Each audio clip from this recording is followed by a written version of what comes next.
सुसाईडचंच जर जोडून सांगायचं झालं ना, तर माझ्या पप्पांचा भाऊ म्हणजे मामाचा मुलगा सख्या, त्याने 2 वर्ष आधी सुसाईड केली. तर त्याचं असंच होतं, प्रेम प्रकरण होतं आणि घरचे नाही म्हणत होते.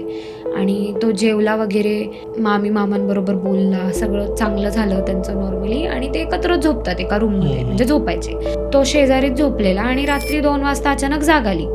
तर पप्पांच्या मामीने उठून विचारलं की नेमकं तुला काय झालंय? तर तो बोलला काय नाही, पाणी प्यायचंय. मग त्या झोपल्या. तर झोपेत एवढं कोणी लक्ष देत नाही.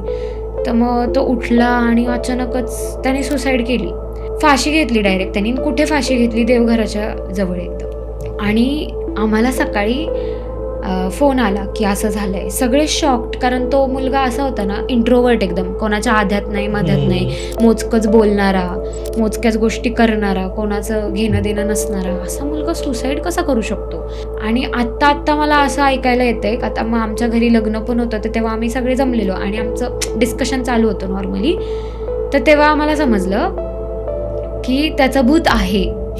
आणि तो तिथला जो म्हणजे एरिया आहे ना, तो जेव्हा भाड्याने दिलेला ना, तर तिथं जी बाई राहत होती, ती बाई स्वतःला फाशी घ्यायला निघाली होती आणि तिच्या नवऱ्याने स्वतः पाहिलं आणि तिच्या नवऱ्याने तिला अडवलं exactly at the same place. मग ते दोघं दाम्पत्य सोडून गेले ती जागा. आणि त्या बाईने काही एक्सप्लेन केलं का की म्हणजे ती का फाशी घ्यायला जाणार? नाही, कारण तिला आठवतच नाहीये ती फाशी घेत होती.